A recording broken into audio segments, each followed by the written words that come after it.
Να συνεχίσουμε κάνοντας μία ανάλυση, μία συγκριτική προσέγγιση του SDR, του Strategic Defense Review του 2010. Μιλήσαμε για τα αντίστοιχα του 1998, του 2003, να δούμε λίγο τους κεντρικούς άξονες του 2010.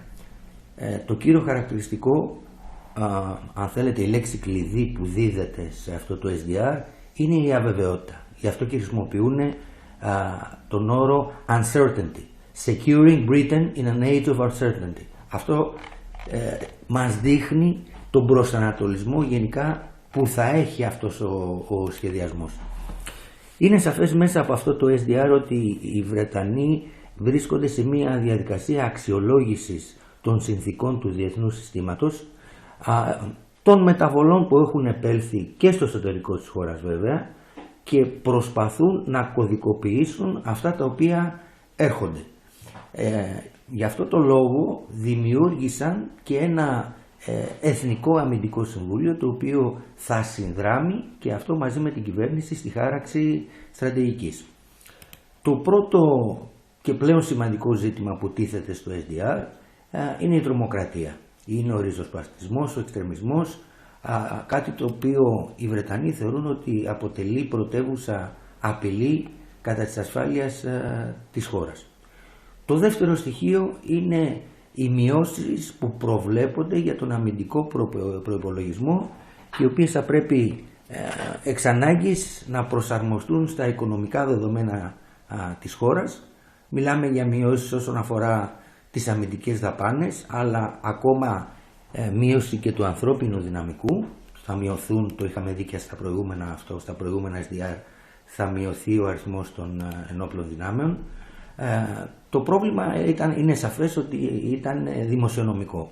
Υπήρχε ένα πολύ σημαντικό έλλειμμα οικονομικό, άρα αυτό τους αναγκάζει να επαναπροσδιορίσουν την αμυντική τους πολιτική, και γι' αυτό και το SDR αντανακλά αυτήν την νέα ανάγκη όπως προέκυψε από αυτά τα δεδομένα. Βέβαια στις μειώσεις αυτές και στους νέους περιορισμούς που τίθενται δεν συμπεριλαμβάνεται και το Αφγανιστάν, που είναι μια χώρα κλειδί για την ασφάλεια. Εκεί δεν προβλέπονται μειώσεις, καθώς αυτό θα ισοδυναμούσε με, αν θέλετε, αποδυνάμωση της ευρύτερης στρατηγικής έναντι της τρομοκρατίας. Άλλο στοιχείο είναι η πρόβλεψη για δημιουργία μιας νέας δομής των ενόπλων δυνάμεων, η οποία υποτίθεται ονομαστικά θα ξεκινούσε από τα επόμενα έτη. Η νέα αυτή δομή θα αποτελείται, όπως προβλεπόταν, από 3 πυλώνες. Ο πλέον σημαντικός από τους 3 είναι ο πυλώνας που αφορά τα στρατεύματα τα οποία εμπλέκονται άμεσα σε σειράξεις, τα στρατεύματα τα οποία για παράδειγμα βρίσκονται στο Αφγανιστάν ή στρατεύματα που βρίσκονται σε άλλες περιοχές του κόσμου, που μπορεί να είναι έκτακτες ή και μόνιμες αποστολές, οι οποίες στοχεύουν στο να ενισχύσουν την ασφάλεια της Αγγλίας. Επιπλέον προβλέπεται με αυτό το SDR να ενισχυθεί όλο το πλαίσιο αντιμετώπισης της ασφάλειας στο διαδίκτυο. Η τεχνολογία πλέον αποτελεί ένα όπλο και των τρομοκρατών αλλά και αντιπάλων κρατών. Γι' αυτό θα πρέπει να δημιουργηθεί αυτό το πλέγμα άμυνας ώστε να αντιμετωπιστούν τυχόν διαδικτυακές επιθέσεις.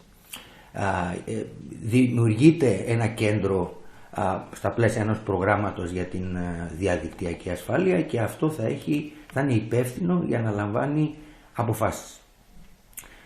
Τέλος, υπάρχει και σε αυτό το SDR δίνεται έμφαση στον παράγοντα των πυρηνικών όπλων. Μιλάμε για ένα πυρηνικό αποτρεπτικό πρόγραμμα, μιλάμε για την αποτροπή όπως εκφράστηκε τόσα χρόνια μέσα και από το στρατηγικό δόγμα του ΝΑΤΟ, το οποίο αποτελεί, αν θέλετε, τη θεμέλια λίθο της στρατηγικής τους. Εάν ρίξετε μία ματιά στα περιεχόμενα αυτού του SDR, θα κατανοήσετε και ακριβώς πώς διαμορφώνονται οι άξονες και οι προτεραιότητες αυτού του προγράμματος. Σας λέω ενδεικτικά. Στο πρώτο μέρος έχουμε το National Security Tasks and Planning Guidelines. Είναι σαφές το τι περιγράφει. Στο δεύτερο μέρος, μάλλον το δεύτερο μέρος, το οποίο αφορά αποκλειστικά την άμυνα, έχει τίτλο Defense. Το τρίτο μέρος, που έχει σχέση και με τα πυρηνικά όπλα, έχει τίτλο The Deterrent. Το τέταρτο, που καλύπτει ένα ευρύτερο πλαίσιο, ένα ευρύτερο φάσμα ζητημάτων ασφαλείας, έχει τίτλο Wider Security. Το πέμπτο μέρος αφορά τη διαμόρφωση συμμαχιών και εταιρικών σχέσεων ώστε να προωθηθεί το βρετανικό εθνικό συμφέρον. Είναι αυτό το οποίο ονομάζεται Alliances and Partnerships. Τέλος, το έκτο μέρος αφορά τις αλλαγές, τις διαρθρωτικές αλλαγές που θα πρέπει να γίνουν στις βρετανικές ένοπλες δυνάμεις, πώς αυτές θα υλοποιηθούν και με ποιο τρόπο θα επηρεάσουν την αποτελεσματικότητα των ενόπλων δυνάμεων. Γιατί ένα πολύ σημαντικό στοιχείο είναι να γίνουν μεν αλλαγές, αλλά να μην, αν θέλετε, περιορίσουν την δυνατότητα δράσης, ανάδρασης, απάντησης των Βρετανών έναντι στις απειλές. Αυτό το μέρος, το έκτο κεφάλαιο, η έκτη ενότητα, ονομάζεται Structural Reform and Implementation. Όπως οι ίδιοι οι Βρετανοί υποστηρίζουν και καταθέτουν μέσα από αυτό το SDR του 10, είναι η πρώτη φορά που συνδέονται με σφαιρικό τρόπο ζητήματα άμυνας, ασφάλειας, πληροφόρησης, ανάπτυξης και άσκησης εξωτερικής πολιτικής. Γιατί έγινε αυτό? Στόχος ήταν να αποφύγουν τις όποιες αστοχίες καταγράφηκαν σε προηγούμενα SDR. Γι' αυτό και βασικό στοιχείο αυτής της νέας αντίληψης που εισάγει το SDR του 10 είναι η ανάγκη να αξιολογούνται οι αμυντικές ικανότητες της χώρας με κριτήριο, επαναλαμβάνω με βασικό κριτήριο, το μεταβαλλόμενο διεθνές περιβάλλον. Αφού αλλάζει το περιβάλλον θα πρέπει να αλλάξει και ο τρόπος που αντιμετωπίζουμε τα νέα δεδομένα, τα οποία αποτελούν εισρωές μέσα σε αυτό το περιβάλλον, και αυτές οι εισρωές θα αποτελέσουν στη συνέχεια εκροές και ενδυνάμει απειλές ή προκλήσεις. Άρα λοιπόν θα πρέπει να προσαρμοστεί το SDR στο μεταβαλλόμενο διεθνές περιβάλλον.